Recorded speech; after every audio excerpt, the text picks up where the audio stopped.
السلام علیکم ورحمۃ اللہ وبرکاتہ۔ سورہ ال عمران کی آیت نمبر 154 سے لے کے 160 تک ہم نے پڑھنا ہے۔ پہلے اس کی تلاوت سن لیتے ہیں۔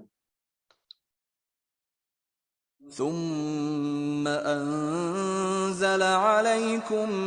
من بعد الغم أمنة نعاسا يغشى طائفة منكم وطائفة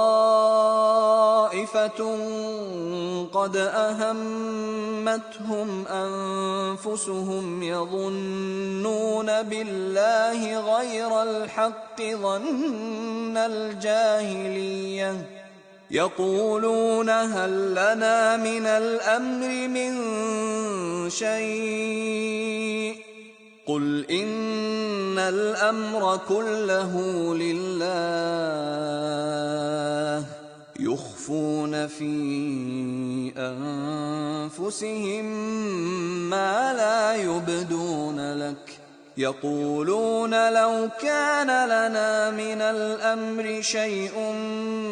ما قتلنا هاهنا قل لو كنتم في بيوتكم لبرز الذين كتب عليهم القتل إلى مضاجعهم وليبتلي الله ما في صدوركم وليمحص ما في قلوبكم والله عليم بذات الصدور إن الذين تولوا منكم يوم التقى الجمعان إنما استزلهم الشيطان ببعض ما كسبوا ولقد عفى الله عنهم إن الله غفور حليم يا أيها الذين آمنوا لا تكونوا كالذين كفروا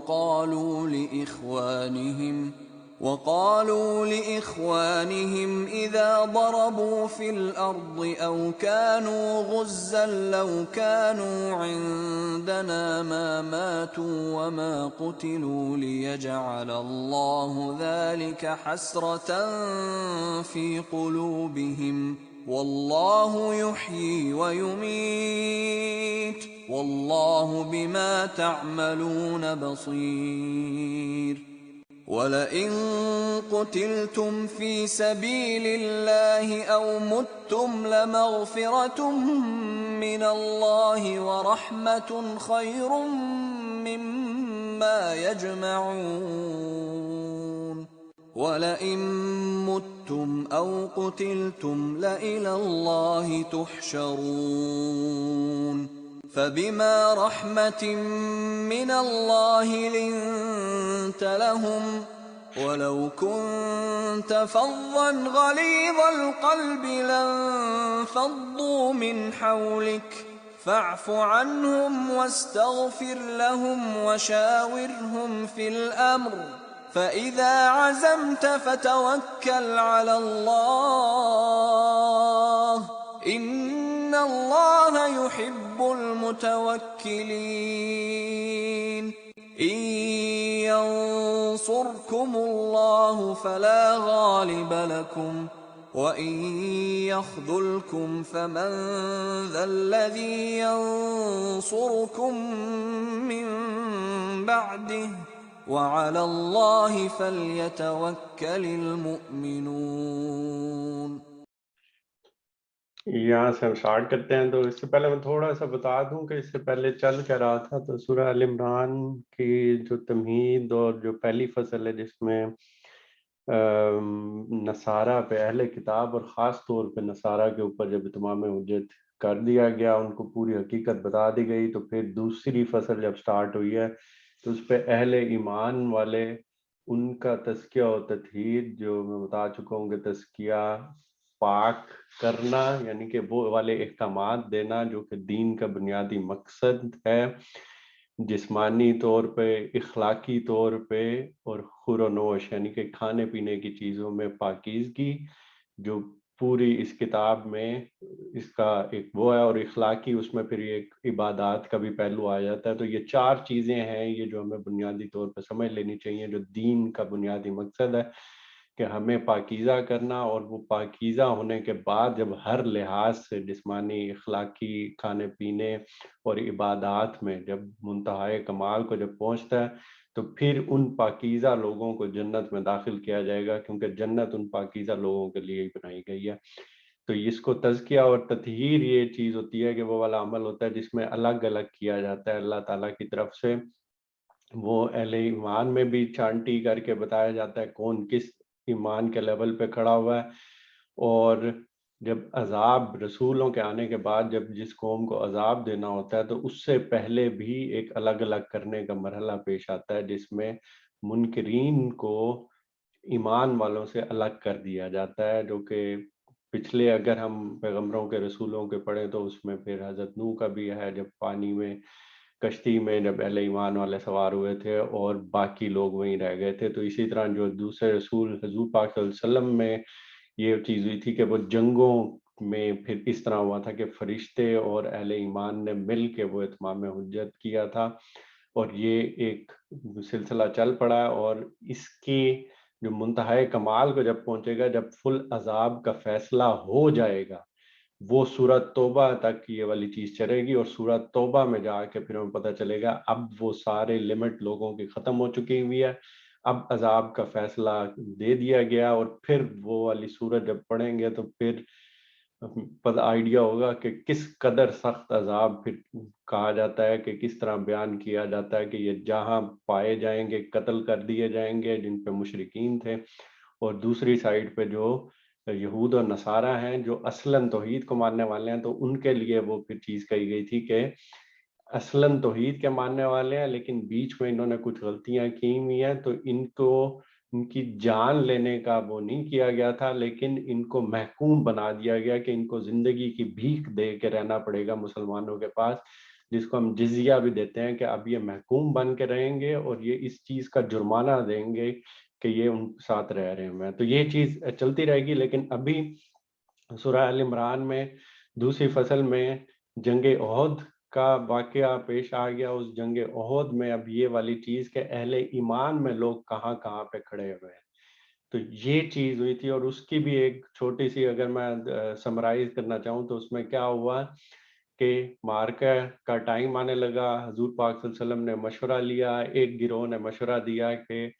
مدینے کے اندر رہ کے لڑا جائے تو اس میں سیفٹی یا اس میں بچ بچاؤ کی زیادہ صورتحال ہوگی، جبکہ اصلاً اللہ تعالیٰ اپنی مدد کا وعدہ کر چکے ہوئے تھے، اور لوگوں کو یا شہر میں اگر کیا جاتا تو زیادہ خانہ خرابی ہو سکتی تھی، اور بھی بہت سارے پہلو ہو سکتے تھے. لیکن فیصلہ اینڈ پہ یہی ہوا کہ مدینہ سے باہر جا کے یہ جنگ لڑی جائے. تو اس پہ پہلا گروہ جو ہے وہ وہیں پہ ہی جو تھے مسلمان ہی، لیکن وہ منافق جو عبداللہ بن ابی جس سے ہم کہتے ہیں منافق، اس کی باتوں میں آ کے وہ 300 بندے جو ہیں وہ گروہ پیچھے چلا گیا. پھر جنگ کا مارکا آیا، مدینہ سے باہر گئے، جنگ ہوئی. جنگ میں پھر یہ چیز ہوئی کہ اللہ تعالیٰ نے اپنی مدد دے دی. اللہ تعالیٰ نے مدد دی، کم تعداد میں تھے، بہت کم تعداد میں، پھر بھی جنگ ہوئی، ان کو شکست ہوئی، وہ بھاگ نکلے. وہ بھاگ نکلے قریش مکہ کے جو تھے مشرکین، وہ جب چلے گئے تو پھر یہ ایک معاملہ ہوا جس سے غلطی سرزد ہوئی، اور جس سے یہ ساری چیز سٹارٹ ہوئی کہ وہ ڈرے سے ان لوگوں کو وہ انہوں نے دیکھا جب مال غنیمت اور یہ والی چیز، تو ان کے دل میں مال کی محبت اتنی زیادہ ہوئی کہ انہوں نے حضور پاک صلی اللہ علیہ وسلم نے جو ہدایت کی تھی وہ جگہ وہ جگہ چھوڑی، آ کے وہ چیز لے رہے تھے. تو ان کو موقع ملا، انہوں نے واپس آئے تو ایک اب بھگدڑ کی سی کیفیت ہو گئی. اب اس بھگدڑ میں انسانی لحاظ سے دیکھا جائے تو بالکل ایک ڈفرنٹ صورتحال ہو گئی تھی. ایک بھگدڑ ہو گئی، ہر کسی کو اب کوئی پتہ نہیں چل رہا، لیکن اللہ کے نزدیک کیا پیش نظر تھا کہ اس بھگدڑ کے نتیجے میں وہ لوگ چھٹ کے سامنے آنے والے ہیں کہ جو شہید ہونے کی خواہش رکھتے تھے، جو جن کا ایمان اتنا مضبوط تھا کہ وہ اپنی جان تک لڑا دیں گے. تیسرے وہ جن کا ایمان ابھی بھی تھوڑا سا کچا تھا، ان لوگوں کی چھانٹی ہونی تھی، یہ اللہ تعالیٰ کے پیش نظر تھا، اور یہی چیز ہوئی۔ تو اس سے جو پچھلی والی آیت تھی جس پہ پھر اللہ تعالیٰ بتا رہے تھے کہ اس وقت کو یاد کرو جب تم بھاگے چلے جا رہے تھے، کہ یہ سزا ہوئی کیوں، یاد کرو جب تم بھاگے چلے جا رہے تھے، کسی کی طرف پلٹ کر دیکھنے تک کا ہوش تمہیں نہ تھا، اور رسول صلی اللہ علیہ وسلم تمہارے پیچھے تم کو پکار رہے تھے، اس وقت تمہاری اس روش کا بدلہ اللہ نے تمہیں یہ دیا کہ اللہ کا رسول اس جگہ موجود ہے، انہوں نے ہدایت کی ہے، بھگدڑ مچی ہے، اللہ کا رسول بلا رہے ہیں، ان کو کہہ رہے ہیں کہ اللہ کے بندوں میری بات سنو، نہیں ان کو اتنا ہوش بھی نہیں تھا، تو پھر اللہ نے یہ سزا دیا کہ یا تو اللہ چھوڑ دیتے، معاف کر دیتے، لیکن نہیں، مقصد پیچھے تھا کہ ان کو وہ پتا چلے کہ انہوں نے کیا غلطی کی ہے، اور رسول کا مقام کیا ہوتا ہے، اور اس پہ کیا پھر کیا رنج پر رنج دیے۔ اور یہ ہم نے دیکھا تھا کہ رنج پر رنج کیا تھا، کہ ایک تو وہ افواہ اڑی کہ حضور پاک صلی اللہ علیہ وسلم نعوذ باللہ شہید کر دیے گئے ہیں، وہ قتل کر دیے گئے ہیں، اور دوسرا یہ کہ وقتی ہزیمت پھر بھی اٹھانی پڑی، کہ اس ٹائم پھر یہ واپس آئے تو نقصان بھی ہوا، ظاہری سی بات ہے وہ والی چیز۔ تو یہ کیا تھا کہ آئندہ کے لیے تمہیں سبق ملے کہ جو کچھ تمہارے ہاتھ سے جائے یا جو مصیبت تم پر نازل ہو اس پر تم غمزدہ نہ ہو، اللہ تمہارے سب اعمال سے واقف ہے۔ یہاں تک ہم اس چیز کو پڑھ چکے ہوئے تھے۔ اب دوسری سائیڈ پہ اب اللہ تعالیٰ ساری چیزیں کلیئر کر رہے ہیں کہ اب کون کس جگہ پر کھڑا ہوا ہے، اور اس کی نشانیاں اللہ تعالیٰ نے اتنے پیارے انداز میں بتائی ہیں کہ کسی ادنا درجے کا تردد بھی نہیں رہ جاتا ایک عام بندے کو سمجھنے میں بھی۔ اور وہ کیا چیز ہے، اب اس کا ترجمہ پڑھتے ہیں۔ اس غم کے بعد پھر اللہ نے تم میں سے کچھ لوگوں پر ایسی اطمینان کی سی حالت طاری کر دی کہ وہ اونگنے لگے۔ اب یہ ایک گروہ کا ذکر ہو رہا ہے کہ اس کے اوپر اتنی اطمینان کی کیفیت طاری ہوئی کہ ان پہ نیند سی طاری ہونے لگ گئی۔ اور اس کو ذرا مزید ہم تھوڑی سی اس چیز میں جا کے سمجھیں، بھگدڑ کا موقع آیا۔ اب جو سچے ایمان والے تھے وہ تو یہ سوچ کے آئے ہوئے تھے کہ انہوں نے تو جان تک لڑا دینی ہے، بھگدڑ کا موقع آیا، سارا کچھ ہوا، انہوں نے پوری جان لڑا دی، انہوں نے پوری کوشش کر دی، انہوں نے اپنی طرف سے جتنا ان کی جسمانی حالت یا جو چیز ہو سکتی تھی انہوں نے وہ کر دیا۔ وہ کرنے کے بعد جب اب جنگ کا موقع ختم ہو رہا ہے، جب خطرہ ٹلنے کی اطلاع جیسے آتی ہے کہ اب خطرہ ٹل گیا ہے، تو جنہوں نے پوری جان لڑائی تھی کہ ان کے اوپر اب اتنا اطمینان ہو گیا کہ خطرہ ٹل گیا ہے، تو جیسے ایک بالکل نیند کی سی کیفیت طاری ہونا جاتی ہے کہ اتنا سکون ملتا ہے، وہ والی کیفیت ان کی طاری ہونا شروع ہو گئی۔ اور یہ صرف اس گروہ پہ ہوا جنہوں نے سچے ایمان کے ساتھ جنگ میں حضور پاک صلی اللہ علیہ وسلم کا ساتھ دیا تھا، اور یہ نشانی بتا دی گئی کہ اتنا اطمینان ہوا کہ کچھ دیر کے لیے نیند بھی آ گئی، کیونکہ خالص اور سچے اور پاک اور صاف دل ہونے کی نشانی یہی ہے کہ انہوں نے اپنا پورا کا پورا اپنا زور لگا دیا، خطرہ ٹلا تو ان کو اتنا سکون، اتنا اطمینان ملا کہ اب حضور پاک صلی اللہ علیہ وسلم بھی اب بحفاظت ہیں، اب یہ چیز بھی خطرے سے ٹل گئی ہوئی ہے، اور انہوں نے پورا زور لگا دیا تھا، تو اتنا اطمینان ملا کہ ان کو تھوڑی سی اونگ تک آ گئی ایسے موقع پہ۔ تو یہ اب دوسری سائڈ سے اللہ تعالیٰ بتا رہے ہیں کہ یہ وہ لوگ ہیں جنہوں نے اپنی جان لڑائی، لیکن جو دوسرا گروہ تھا، مگر ایک دوسرا گروہ جس کے لیے ساری اہمیت بس اپنے مفاد ہی کی تھی، اللہ کے متعلق طرح طرح کے جاہلانہ گمان کرنے لگا جو سراسر خلاف حق تھے۔ اب وہ گمان کس طرح کے تھے؟ ابھی گمان کی بات کی جا رہی ہے کہ یہ اب دوسرے لوگ تھے اس نمبر پہ کہ بھئی جان لڑانے کے بعد اب یہ دوسرے لوگ جو اب اتنا ایمان مضبوط نہیں تھا، تو ان کے دلوں میں خیال آ رہا ہے کہ کہاں گئی اللہ کی مدد۔ اللہ تعالیٰ نے کہا تھا کہ یہ 5000 فرشتے آ جائیں گے، پیغمبر ہمارے درمیان موجود ہیں، حضور پاک صلی اللہ علیہ وسلم ہمارے درمیان موجود ہیں، اور یہ اس طرح کی آفت آئی کس طرح سے؟ یہ تو ہونا ہی نہیں چاہیے تھا۔ اور پھر کہ یہ لوگ اب یہ کہتے ہیں کہ اس کام کے چلانے میں ہمارا بھی کوئی حصہ ہے، کہ اس ٹائم پہ بھی ان لوگوں کے ذہنوں میں کیا چیز آ رہی تھی کہ یہ جو ساری تدبیر کی گئی، یہ جو سارے کام کیے گئے، یہ جو ہم باہر آئے ہیں اور ہم لڑ رہے ہیں، کوئی ہمارے سے بھی مشورہ لیا گیا ہے؟ ہماری رائے کی بھی کوئی قدر کی ہے؟ ہمارے سے بھی کوئی پوچھا گیا ہے کہ بھئی ہم کیا کریں، ہم کیا چاہتے ہیں؟ تو اس کے جواب میں اب یہی چیز نشانی کے طور پہ اللہ تعالیٰ کی طرف سے بتائی جا رہی ہے کہ یہی چیز شو کر رہی ہے کہ یہ ایمان کے کس درجے پہ کھڑے ہوئے ہیں۔ اس کام کے چلانے میں ہمارا بھی کوئی حصہ ہے، ان سے کہو کسی کا کوئی حصہ نہیں، اس کام کے سارے اختیارات اللہ کے ہاتھ میں ہیں۔ یہی وہ چیز کلیئر کرنی تھی جو کمزور ایمان والے بھی اگر ہیں، کہ سب کاموں کے اختیارات اللہ کے ہاتھ میں ہیں۔ دراصل یہ لوگ اپنے دلوں میں جو بات چھپائے ہوئے ہیں اسے تم پر ظاہر نہیں کرتے۔ ان کا اصل مطلب یہ ہے کہ اگر قیادت کے اختیارات میں ہمارا کچھ حصہ ہوتا تو یہاں ہم نہ مارے جاتے۔ کہ اب یہ والی چیز ان کے ذہن میں، ایمان اس حد تک مضبوط نہیں ہے کہ وہ زندگی اور موت کا فیصلہ کون کرتا ہے؟ اللہ تعالیٰ کرتا ہے۔ اگر یہ پوری چیزیں کر کے آئے تھے، پورا سارا کچھ کر دیا اور اب جانی مالی نقصان بھی ہوا تو اللہ کی پیچھے کوئی مصلحت ہوگی۔ اس چیز کے اوپر ایمان ابھی اتنا کامل نہیں ہے۔ اب جب کامل نہیں ہے تو یہی چیز واضح کرنی مقصود تھی اللہ تعالیٰ کے سامنے، کہ ان کے سامنے یہ چیز آ جائے کہ یہ چیز ہے۔ تو اور انہوں نے بات یہی کی، اور پھر اللہ تعالیٰ کی طرف سے کہا گیا کہ یہ چیز تھی، تمہارا کوئی حصہ نہیں۔ اور ان لوگوں کے دلوں میں کیا خیال آ رہا ہے کہ اگر یہ ہماری بات مان لی جاتی تو ہم یہاں نہ مارے جاتے۔ ان سے کہہ دو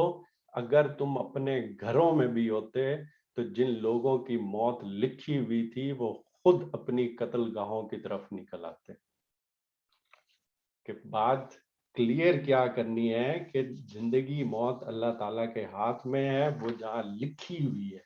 جس جگہ پر لکھی ہوئی ہے وہاں پہ خود بخود پہنچنا تھا ان بندوں نے۔ یعنی کہ بنیادی بات کیا ہے کہ زندگی و موت کی حقیقت کو پھر انہوں نے ابھی تک سمجھا ہی نہیں ہے۔ ایمان تو لے آئے ہوئے ہیں، مسلمان تو ہیں، حضور پاک صلی اللہ علیہ وسلم کے ساتھ کھڑے بھی ہوئے ہیں، لیکن زندگی موت کی جو ابھی حقیقت ہے یہ ابھی تک ان کے اوپر واضح نہیں ہوئی۔ اور یہی چیز اللہ تعالیٰ نے کھول کے بتانی تھی کہ اللہ کو تو حقیقت کا پتہ ہے، مگر یہ سب کچھ کیا اس لیے گیا ہے کہ اللہ سب چیزیں کھول کر تم لوگوں پر واضح بھی کر دے۔ اور یہ ایک ایسی چیز ہے کہ اس کا بھی تھوڑے دنوں پہلے ہم واقعے کا بھی ذکر کر رہے تھے، جب ہمارے ہی اپنے پاکستان کے جو معروف فنکار ہیں عمر شریف، ان کے ساتھ یا کس طرح سے ہوا کہ طبیعت خراب ہے، اطلاعات آ رہی تھیں کیا چیز چل رہی ہے، بات کی گئی کہ بھی علاج ممکن ہے، امریکہ میں ہو سکتا ہے، اور بظاہر اتنی مشکل چیز کہ انہوں نے ایک چھوٹی سی ویڈیو کلپ بھی کر دی۔ ویڈیو کلپ میں ریکویسٹ پرائم منسٹر سے بھی ہو گئی، ایئر ایمبولینس کا بھی بندوبست ہو گیا، ایئر ایمبولینس کا بھی بندوبست ہو گیا، ویزے بھی ہو گئے، میڈیکل کی رقم بھی اکٹھی ہو گئی، اب امریکہ بھی جانا ہے، ایئر ایمبولینس آ بھی گئی۔ اور ہوا کیا اینڈ پہ کہ ایئر ایمبولینس جا رہی ہے امریکہ کی طرف، راستے میں طبیعت خراب ہوتی ہے اور جرمنی لینڈ کیا جاتا ہے۔ جرمنی لینڈ کیا جاتا ہے، یہاں پہ ایک شہر میں نیورمبرگ کے ہاسپٹل میں ایڈمٹ ہوتے ہیں اور کچھ دنوں کے بعد انتقال ہو جاتا ہے۔ کسی کے ذہن میں کسی قسم کا کوئی شائبہ تک تھا کہ موت کس ٹائم پہ کہاں پہ لکھی ہوئی ہے؟ کہ کسی کے ذہن کے وہم و گمان میں ہی نہیں تھا کہ جرمنی کے ایک چھوٹے سے شہر میں یہاں پہ آ کے موت لکھی ہوئی ہے، یہاں پہ کچھ لوگوں نے جنازہ پڑھنا ہے اور یہاں پہ یہ چیز ہوگی، اور موت کے کچھ دن پہلے تک کوئی بالکل آئیڈیا تک ہی نہیں۔ تو ایک طرف انسان کی کوشش کیا چل رہی ہے، وہ پوری ایئر ایمبولینس بھی وہ بندوبست ہو رہی ہے، پیسوں کا بندوبست ہو رہا ہے، امریکہ کے ویزے کا بندوبست ہو رہا ہے، ساری چیزیں ریڈی ہیں، امریکہ میں بھی ریڈی ہیں، ادھر بھی ریڈی ہیں۔ ایئر ایمبولینس اڑتی ہے، راستے میں طبیعت خراب ہوتی ہے، ایمرجنسی لینڈنگ کرنی پڑتی ہے، جرمنی میں رکتے ہیں، یہاں سے 2 گھنٹے کے فاصلے پہ وہ ہے، وہاں پہ آتے ہیں، وہاں پہ انتقال ہو جاتا ہے، اور وہاں پہ انتقال ہونے کے بعد جنازہ پڑھا جاتا ہے۔ تو جن لوگوں کی موت لکھی ہوئی تھی وہ خود اپنی قتل گاہوں کی طرف نکل آتے. اللہ تعالیٰ کیا چیز یہاں پہ بتانا چاہ رہے ہیں کہ زندگی موت کی حقیقت کو سمجھو. اس طرح کے گمان کرنا کہ ہم یہ کر لیتے تو یہ ہو جاتا, یہ کر لیتے تو یہ ہو جاتا, پیچھے اللہ کی طرف جو چل رہا ہوتا ہے اس کی طرف توجہ کرو کہ کیا چیز اللہ کے مصلحت کے پیش نظر ہوتی ہے. اور ادھر تو خیر ان لوگوں کے ساتھ معاملہ چل رہا ہے جو کہ جنگ کے موقع پر ہیں, اور اللہ کے نزدیک اللہ نے کھول کے یہ بتا بھی دیا تھا. اور آگے کیا کہا جا رہا ہے, اور یہ معاملہ جو پیش آیا یہ تو اس لیے تھا کہ جو کچھ تمہارے سینوں میں پوشیدہ ہے اللہ اسے آزما لے, اور جو کھوٹ تمہارے دلوں میں ہے اسے چھانٹ دے, الگ الگ کر دے. جو کھوٹ ہے اس کو واضح کر دے, اس کو بالکل سامنے لا کے رکھ دے. اللہ دلوں کا حال خوب جانتا ہے. تمہارے دلوں کا حال تو اللہ کو تو پہلے ہی پتا تھا, لیکن بعض اوقات انسان کو خود نہیں پتا ہوتا کہ میرے دل میں ایمان کی حالت کس طرح سے, جب تک آزمائش کا وہ مرحلہ نہیں آتا.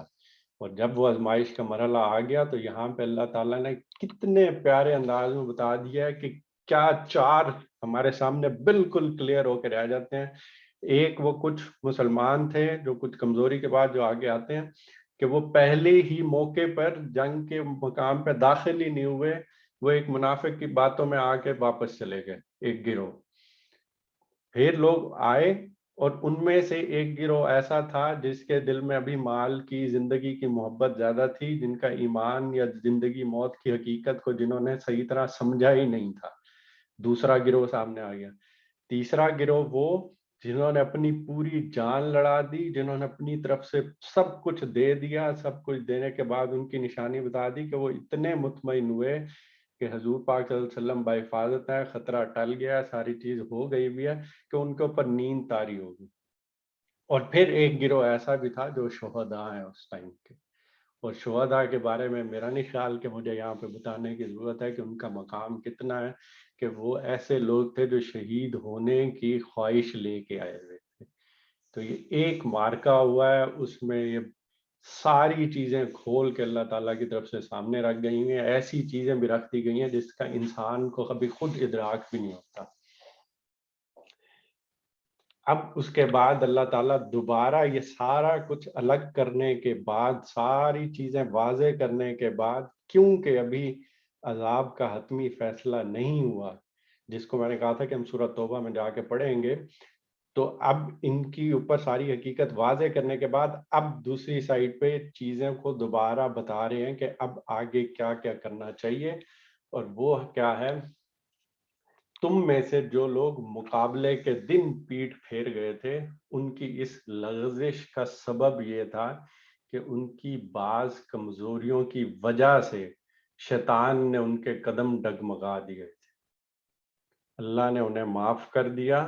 اللہ بہت درگزر کرنے والا اور بردبار ہے.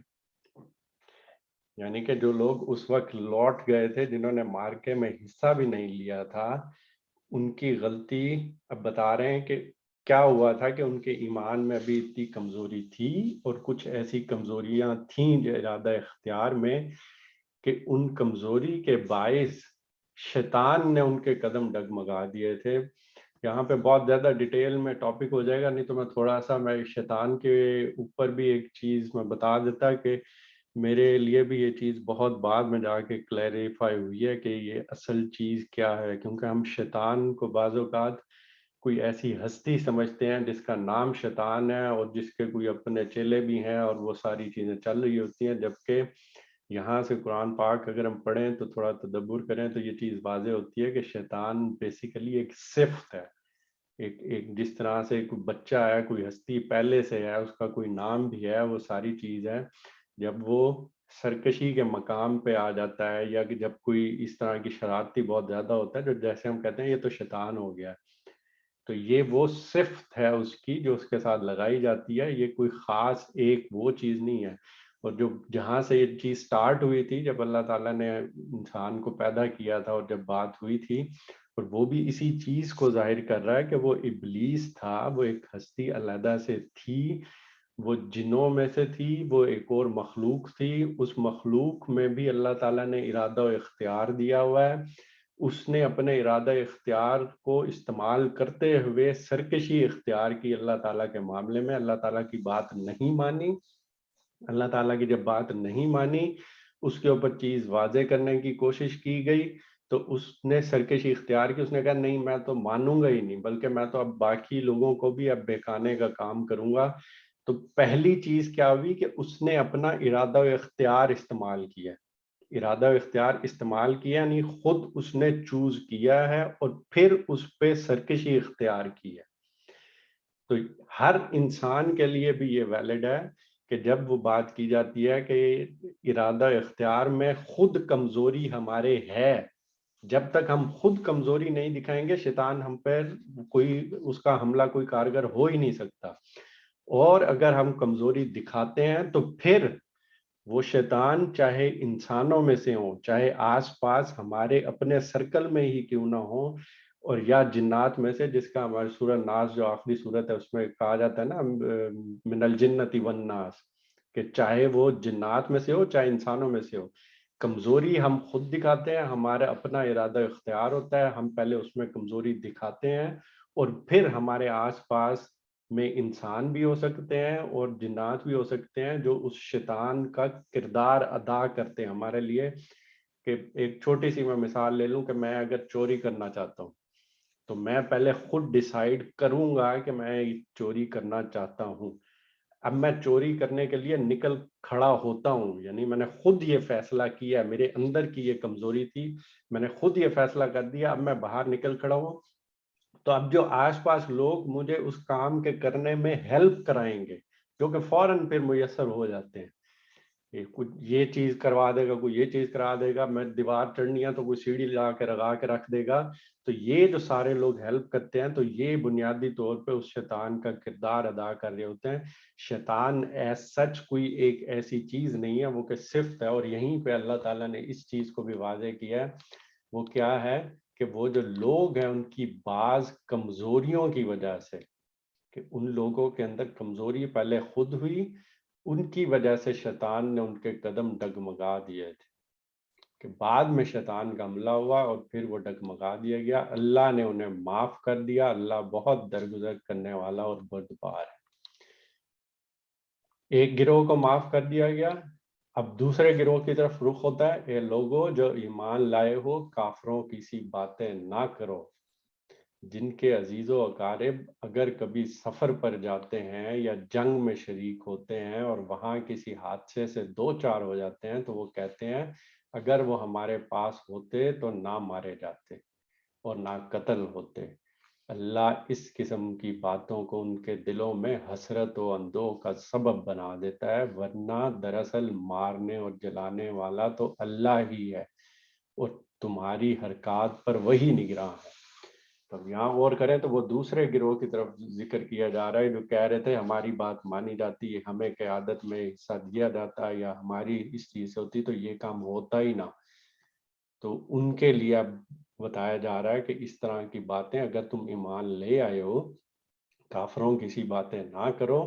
یہ جو چیزیں ہوتی ہیں اپنی بندہ تدبیر کرتا ہے اور اس کے بعد جو کچھ بھی ہوتا ہے وہ پھر اللہ کی طرف سے ہوتا ہے. تو اس طرح کی باتیں کرنا، اگر ہم یہ کر لیتے تو یہ ہو جاتا، یہ نہ کرتے تو اس طرح سے ہو جاتا، تو یہ والی چیز پھر اللہ تمہارے لیے خود حسرت و اندوہ کا سبب بنا دیتا ہے. اس چیز کے اوپر حقیقی ایمان ہونا چاہیے کہ جو مارنے والا ہے اور جلانے والا ہے تو وہ اللہ ہی ہے اور وہی تمہاری حرکات پر نگران بھی ہے. اگر تم اللہ کی راہ میں مارے جاؤ یا مر جاؤ تو اللہ کی جو رحمت اور بخشش تمہارے حصے میں آئے گی وہ ان سب چیزوں سے بہتر ہے، وہ ان ساری چیزوں سے زیادہ بہتر ہے جنہیں یہ لوگ جمع کرتے ہیں. کہ وہ مال کی طرف اشارہ ہوا، بالکل بہت لطیف سا اشارہ کیا جا رہا ہے کہ وہ مال غنیمت والی چیز تھی نا جس کی وجہ سے چھوڑ کے وہ گئے اور وہ چیزیں سٹارٹ ہوئیں اور اس وجہ سبب بن گیا. تو اس چیز میں بھی ایک لطیف اشارہ اس طرف بھی ہے اور بالکل ایک جنرل انداز میں یہ چیز بھی بتائی گئی ہے کہ اب تم اللہ کی راہ میں نکلے ہوئے ہو، اللہ کی راہ میں نکلے ہوئے ہو تو مارے جاتے ہو. اگر یا اگر مر جاتے ہو تو اللہ کی راہ میں جب نکلے ہوئے اور اس طرح کا معاملہ پیش آتا ہے تو جو رحمت اور بخشش تمہارے حصے میں آئے گی وہ یہ ساری چیزوں سے ان کو اکٹھا کر لو تو اس سے بہتر ہے یہ جو لوگ جس کو جمع کرتے رہتے ہیں. تو یہ والی چیز بھی اللہ تعالیٰ نے واضح کر دی.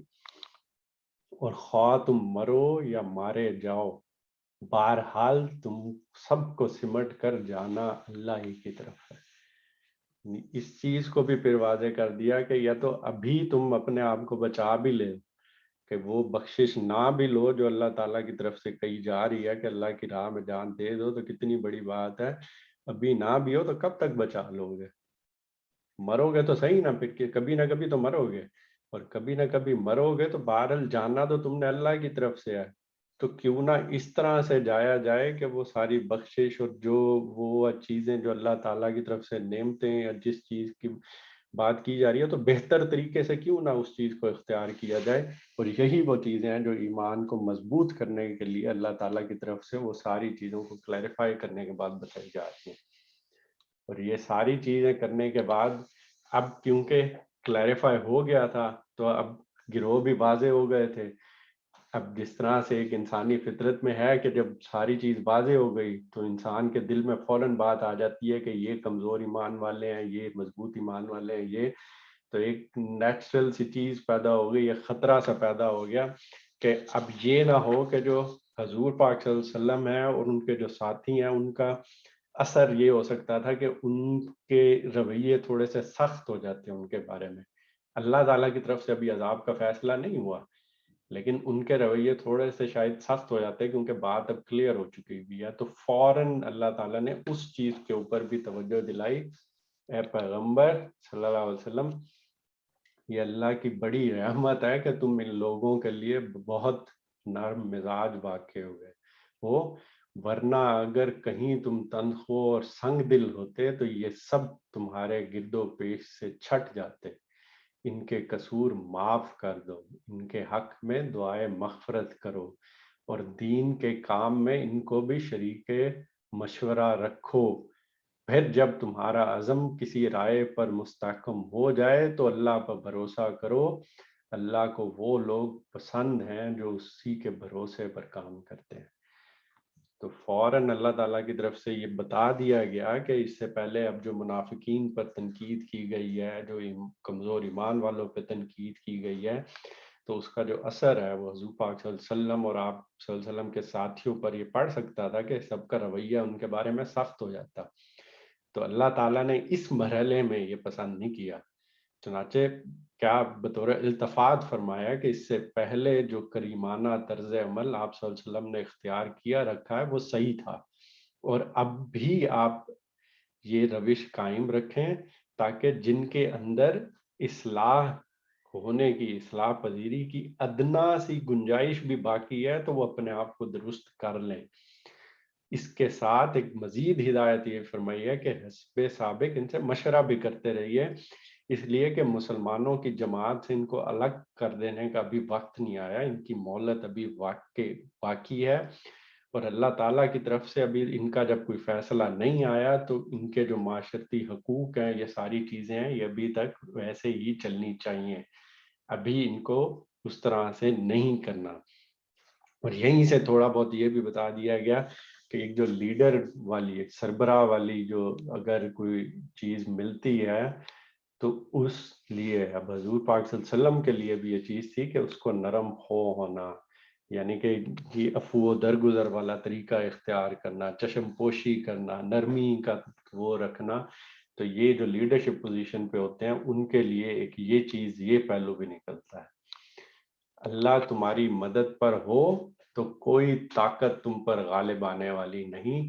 اور وہ تمہیں چھوڑ دے تو اس کے بعد کون ہے جو تمہاری مدد کر سکتا ہو. بس جو سچے مومن ہیں ان کو اللہ ہی پر بھروسہ رکھنا چاہیے. بات اینڈ کر دی کہ ٹھیک ہے، اب وہ جب بھی آپ مشورہ کریں گے، سارا کچھ کریں گے، کوئی رائے آئی اور اس پر رائے پہ مستحکم ہو جائیں تو پھر اللہ پہ بھروسہ کرنا ہے، اور اللہ پر بھروسہ کرنا ہے کیونکہ اللہ کو وہی لوگ پسند ہیں جو اللہ کے بھروسے پہ کام رکھتے ہیں، وہ قائم رہتے ہیں. اور اگر اللہ کی مدد ساتھ ہوگی تو دنیا کی کوئی طاقت بھی غالب نہیں آ سکتی جب اللہ کی مدد ساتھ ہوگی۔ اور اللہ اور اس چیز پر ایمان رکھنا ہے کہ بھئی اگر اللہ نے اپنی چھوڑ دیا، اللہ نے اس طرح سے چھوڑ دیا تو اس کے بعد پوری دنیا میں جو چیز بھی لے آؤ پھر کون مدد کر سکتا ہے؟ جو اور پھر سچے مومن جو ہیں ان کو اللہ ہی پر بھروسہ رکھنا چاہیے۔ یہاں پر ہم ایک دفعہ ان ساری آیات کا ایک دفعہ ترجمہ پڑھ لیتے ہیں۔ اس غم کے بعد پھر اللہ نے تم میں سے کچھ لوگوں پر ایسی اطمینان کی سی حالت طاری کر دی کہ وہ اونگنے لگے، مگر ایک دوسرا گروہ جس کے لیے ساری اہمیت بس اپنے مفاد ہی کی تھی، اللہ کے متعلق طرح طرح کے جاہلانہ گمان کرنے لگا جو سراسر خلاف حق تھے۔ یہ لوگ اب کہتے ہیں کہ اس کام کے چلانے میں ہمارا بھی کوئی حصہ ہے۔ ان سے کہو کسی کا کوئی اختیار نہیں، اس کام کے سارے اختیارات اللہ کے ہاتھ میں ہیں۔ دراصل یہ لوگ اپنے دلوں میں جو بات چھپائے ہوئے ہیں اسے تم پر ظاہر نہیں کرتے۔ ان کا اصل مطلب یہ ہے کہ اگر قیادت کے اختیارات میں ہمارا کچھ حصہ ہوتا تو ہم یہاں نہ مارے جاتے۔ ان سے کہہ دو اگر تم اپنے گھروں میں بھی ہوتے تو جن لوگوں کی موت لکھی ہوئی تھی وہ خود اپنی قتل گاہوں کی طرف نکل آتے، اور یہ معاملہ جو پیش آیا یہ تو اس لیے تھا کہ جو کچھ تمہارے سینوں میں پوشیدہ ہے اللہ اسے آزما لے، اور جو کھوٹ تمہارے دلوں میں ہے اسے چھانٹ دے۔ اللہ دلوں کا حال خوب جانتا ہے۔ تم میں سے جو لوگ مقابلے کے دن پیٹھ پھیر گئے تھے ان کے اس لغزش کا سبب یہ تھا کہ ان کی بعض کمزوریوں کی وجہ سے شیطان نے ان کے قدم ڈگمگا دیے تھے۔ اللہ نے انہیں معاف کر دیا، اللہ بہت درگزر کرنے والا اور بردبار ہے۔ اے لوگو جو ایمان لائے ہو، کافروں کی سی باتیں نہ کرو جن کے عزیز و اقارب اگر کبھی سفر پر جاتے ہیں یا جنگ میں شریک ہوتے ہیں اور وہاں کسی حادثے سے دوچار ہو جاتے ہیں تو وہ کہتے ہیں کہ اگر وہ ہمارے پاس ہوتے تو نہ مارے جاتے اور نہ قتل ہوتے۔ اللہ اس قسم کی باتوں کو ان کے دلوں میں حسرت و اندوہ کا سبب بنا دیتا ہے، ورنہ دراصل مارنے اور جلانے والا تو اللہ ہی ہے اور تمہاری حرکات پر وہی نگراں ہے۔ اگر تم اللہ کی راہ میں مارے جاؤ یا مر جاؤ تو اللہ کی جو رحمت اور بخشش تمہارے حصے میں آئے گی وہ ان ساری چیزوں سے زیادہ بہتر ہے جنہیں یہ لوگ جمع کرتے ہیں۔ اور خواہ تم مرو یا مارے جاؤ بہرحال تم کو سمٹ کر جانا اللہ ہی کی طرف ہے۔ اے پیغمبر صلی اللہ علیہ وسلم، یہ اللہ کی بڑی رحمت ہے کہ تم ان لوگوں کے لیے بہت نرم مزاج واقع ہوئے ہو، ورنہ اگر کہیں تم تنخو اور سنگ دل ہوتے تو یہ سب تمہارے گرد و پیش سے چھٹ جاتے۔ ان کے قصور معاف کر دو، ان کے حق میں دعائے مغفرت کرو اور دین کے کام میں ان کو بھی شریک مشورہ رکھو۔ پھر جب تمہارا عزم کسی رائے پر مستحکم ہو جائے تو اللہ پر بھروسہ کرو۔ اللہ کو وہ لوگ پسند ہیں جو اسی کے بھروسے پر کام کرتے ہیں۔ اللہ تمہاری مدد پر ہو تو کوئی طاقت تم پر غالب آنے والی نہیں، اور وہ تمہیں چھوڑ دے تو اس کے بعد کون ہے جو تمہاری مدد کر سکتا ہو؟ پس جو سچے مومن ہیں ان کو اللہ ہی پر بھروسہ کرنا چاہیے۔ اللہ تعالیٰ سے دعا ہے کہ اللہ تعالیٰ ہمارے ایمان کو بھی اتنا کامل کر دے کہ کبھی کوئی آزمائش آئے یا کوئی اس طرح کی چیز آئے تو ہمارے قدم بالکل جمے رہیں اور ہم بھی اپنی جان تک لڑا دیں، اور اللہ اس استقامت دے ہمیں اس چیز کو آخری دم تک۔ آمین۔ یہاں پہ ہم اپنے سیشن کا اختتام کرتے ہیں۔